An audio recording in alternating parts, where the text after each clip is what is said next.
وقت بخیر به هنرجوهای عزیز. امروز قراره با هم آموزش بافت این پترن بسیار زیبا رو که فقط از 4 رنج تشکیل شده. این قسمت جلوی کار هستش، این قسمت پشت کار هستش و بافت ما به همراه نقشه هستش. اگر همین الان وارد پیجم شدی کلید سابسکرایب رو فعال کن، عضو کانالم شو تا دسترسی به همه آموزش ها رو داشته باشین. بریم با هم آموزشش رو ببینید. 4 رج این بافت ما تکرار میشه. لایک و کامنت هم در انتهای کار دوست داشتی فراموش نشه. بریم با هم آموزشش رو ببینیم.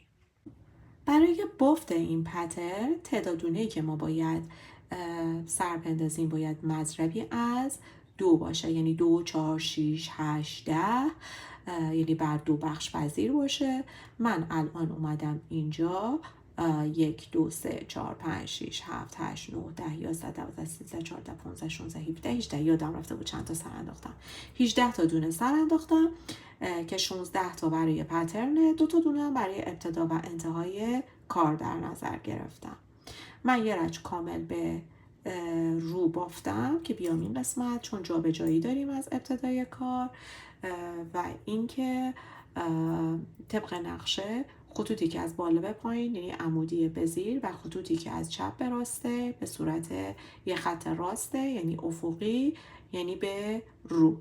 2 تا یکی هم که حالا مشخصه بهتون نشون میدم و ژوتا هم که به صورت یک دایره است. میام در ابتدای کار دونه حاشیه رو بر میدارم، میام از این 2 تا اول دونه دوم رو میبافم و بعد دونه اول رو و میکشم بیرون به این شکل. دوباره میام این قسمت از این 2 تا، گفتیم 2 تا 2 تاست دیگه، از این 2 تا میام اینجا اول دونه دوم رو میبافم و بعد دونه اول رو به این شکل. دوباره از این 2 تا اول دونه دوم رو میبافم و بعد دونه اول رو. دوباره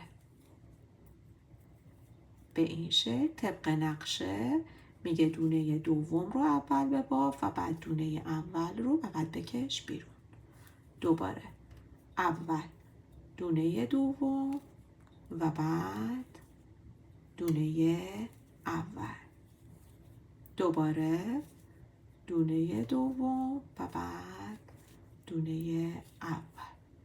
دوباره دونه دوم و بعد دونه اول. دوباره دونه دوم و بعد دونه اول و این هم که دونه حاشیه به این شکل. در رج 2 طبق نقشه دونه حاشیه رو بر می دارم. 2 تا یکی باید انجام بدیم، 2 تا یکیمون میلم باید هدایت بشه سمت راست. پس به این شکل 2 تا یکیم رو انجام میدم و بعد یک ژوته دایره. دوباره میام به این شکل 2 تا یکیم رو انجام میدم و یک ژوته. دوباره 2 تا یکی و یک ژوته. دوباره 2 تا یکی و یک ژوته. دوباره 2 تا یکی و یک ژوته. مجدد 2 تا یکی و یک ژوته. 2 تا یکی و یک ژوته و این هم 2 تا یکی و یک ژوته و این هم که دونه حاشیه. در رج 3 دونه حاشیه رو بر می دارم، ژوتم رو به زیر می بافم. دونه به رو یکی رو.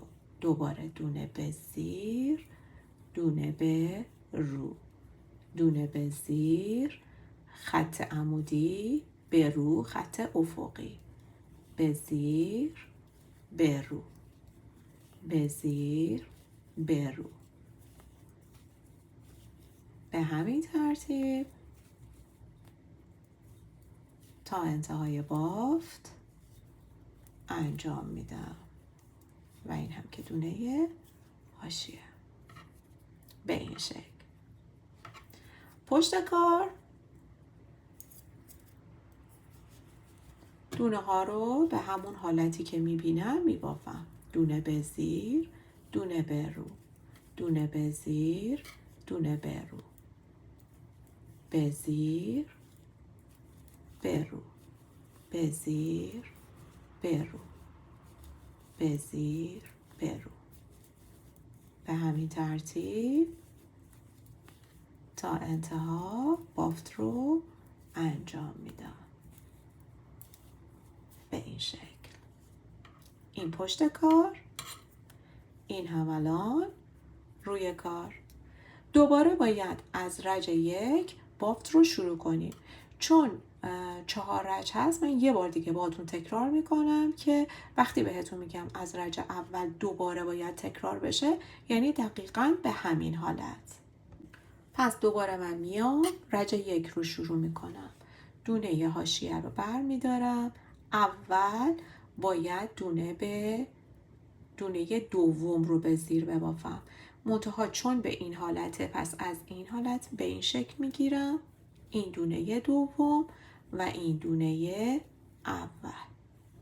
میبینید جهت دونه روم، ببینید این دونه به زیر به این شکله، این دونه به رو باید به این حالت به زیر ببافم. من جهت دونه ها رو درست نکردم که بهتون نشون بدم.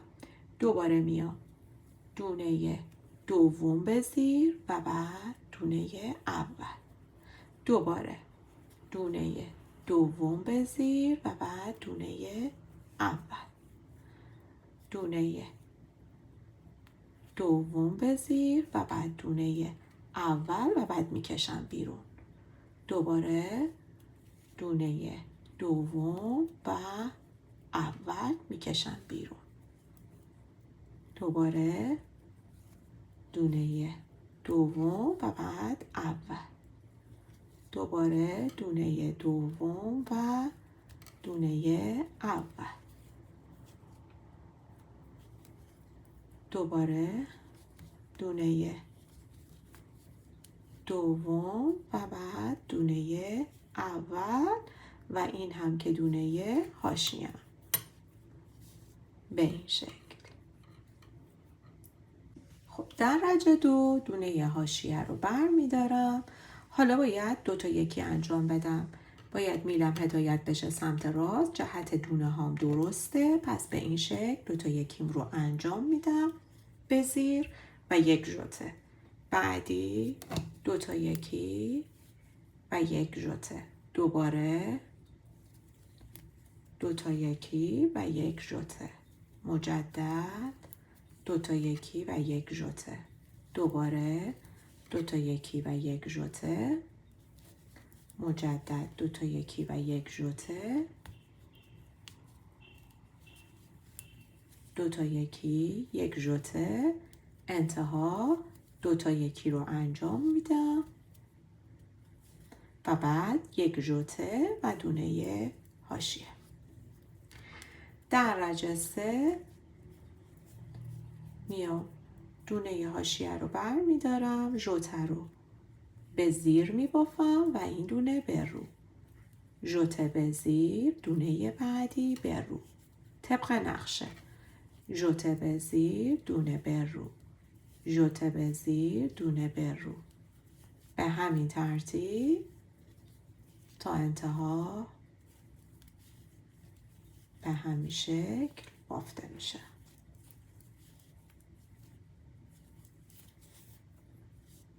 به این حالت.